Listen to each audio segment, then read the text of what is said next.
Hi, my name is Lauri Hunt, and I'm the parent of 3 school-age children, 2 of whom are enrolled in their neighborhood schools in Hillsborough County.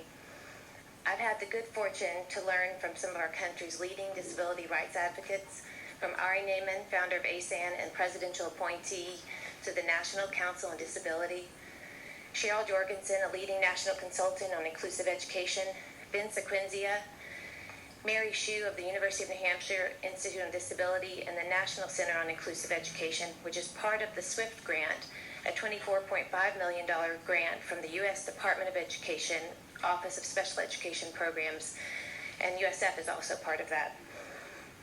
I met most of these people through and because of my 13-year-old son, Henry Frost. Henry is a student with disabilities who is included in his neighborhood school. I've spoken with and met many of you in person and appreciate the opportunity to speak to all of you now. I'm here to speak about the benefits of inclusion. Inclusion is a right, not a privilege for a select few. I'm concerned that our district seems to be following the lead of outgoing board member Olsen. The fear that regarding her thoughts that the fear of inclusion of students with disabilities takes away from general education students and teachers, when research shows exactly the opposite.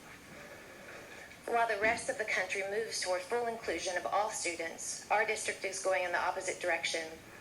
While the U.S. Department of Education and Office of Special Education fully endorses the rights of all students to be fully included in their neighborhood school, HCSD is removing children from their community and busing them away from their friends and neighbors. To quote Secretary Duncan, almost 30 years of research and experience have shown us that all children, including those with significant disabilities, benefit from high expectations and practices that support inclusion. The U.S. Department of Education and the Office of Special Education Programs knows that over 30 years of research shows that inclusion benefits students with and without disabilities. They know not only is it the socially just thing to do, but research shows it improves academic outcomes for all our students. Its inclusion is educational reform.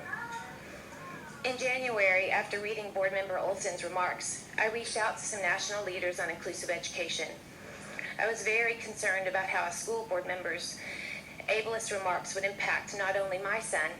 You can imagine his reaction to these comments just 1 week after being included in his neighborhood school, but concerned about our entire district. As you know, it's the 8th largest district in the country. While I feared that no response inferred complicity and tacit agreement, I felt confident that these were the antiquated remarks of one board member, not the feelings of the board as a whole. I also thought Karen Clay covered it pretty well in her speech here. Now, with the increase in segregation, I must speak out. I'm hopeful from this quote from noted professor of disability and special education, Dr. Tom Myhale of Purdue University, in response to these remarks. It will help some of board member Olsen's and now what appears to be the district's concerns about one of the biggest myths about inclusion. Quote, ironically, this week, I showed a video in class that I made in 2003. Yes, 10 years ago this April. That video was designed to be a direct response to the myth that including students with special needs jeopardizes the education of the other students. It's the most persistent myth, as evidenced by Olsen's remarks.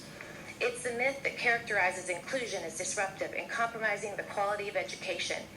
It's the view that inclusion is achieved at the expense of students who are not disabled. It goes something like this. These kids deserve an education, but in their own classroom so the other kids won't suffer.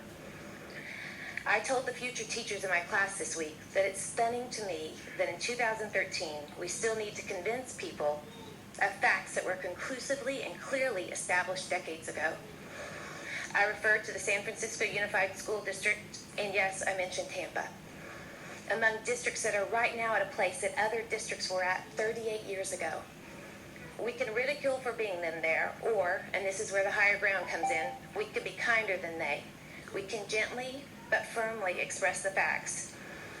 That video evidence included Patrick O'Hearn's school in Boston, Dateline NBC back when Katie Couric was still a regular reporter in 1995.